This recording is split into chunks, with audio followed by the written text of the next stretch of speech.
1984 में, तब तक एक भी राजभर का बेटा चुनाव लड़ने को नहीं पाया था, एक भी पाल का बेटा चुनाव लड़ने को नहीं पाया था। मौर्य का बेटा, नाई का बेटा, विश्वकर्मा का बेटा, लोहार का बेटा, सब समाज के लोग, गडेरिया पाल का बेटा, निषाद का बेटा।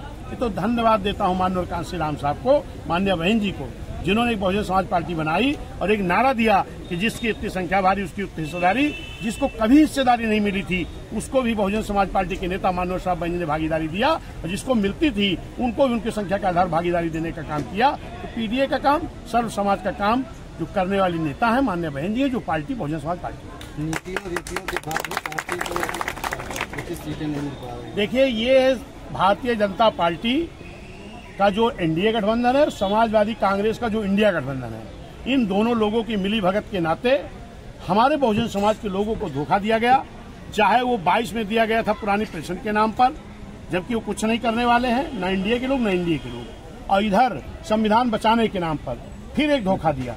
हम वोट के बाद गांव में गए अपने लोगों के बीच में, हमने गांव में लोगों से पूछा कि भाई ये वोट क्यों कम हो गया, तो उन्होंने कहा साहब ये कांग्रेस और समाजवादी के लोग जो है ना, ये मुस्लिम समाज को डरवाते हैं कि अगर भाजपा आ गई तुम्हारा नुकसान हो जाएगा।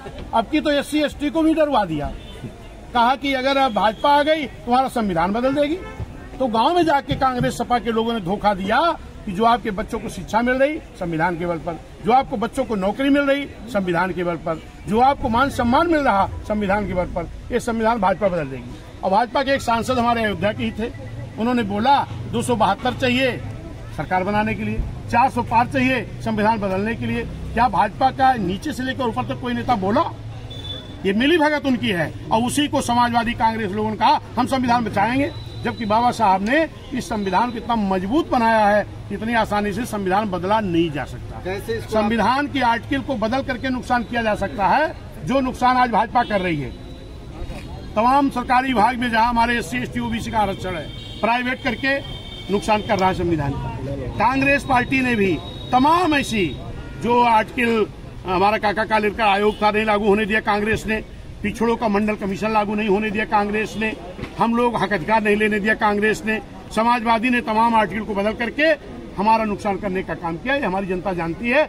अब बहुजन समाज पार्टी के लोग, सर्व समाज के लोग इंडिया गुमराह होने पर आने वाले नहीं है। कैसे आप इसको रोक पाएंगे, जबकि बसपा के लिए उपचुनाव? ये तो आपको प्रमाण मिल गया है कटहरी के प्रथम से।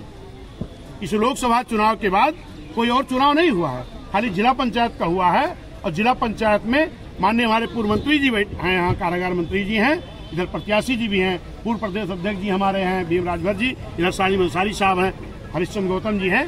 हम लोगों ने बहन जी से बात किया कि बहन जी ये जिला पंचायत में हम लोग टेस्ट लेना चाहते हैं कि जो ये इंडिया के लोगों ने जो हमारे लोग धोखा दिया, गुमराह किया है, ये उससे बच पाए कि नहीं। बहन जी का लड़ा के देखो, हम लोगों ने लड़ाया, इसी इंडिया गठबंधन की जमानत नहीं बची है। इसी कटहरी में, कटहरी प्रथम से भाजपा को मात्र 400 कुछ वोट मिला, समाजवादी को 4000 कुछ मिला, और बहुजन समाज पार्टी की जो प्रत्याशी थी डिम्पल गौतम, पत्नी अरविंद गौतम, उनको 4000 कुछ वोट मिला, और संयोग ये 8,000 कुछ मिला, 8,000 कुछ मिला। और सुनिए, कैंडिडेट 3 ही थे, एक इंडिया का, एक एनडीए का, एक बीएसपी का। बीएसपी का कैंडिडेट 8,000 वोट कुछ पाया, यानी 4,000 कुछ से लीड हुई। तो इससे आपको नहीं मालूम हो रहा कि हमारे लोग सचेत हो गए, अब धोखे में नहीं फंसने वाले।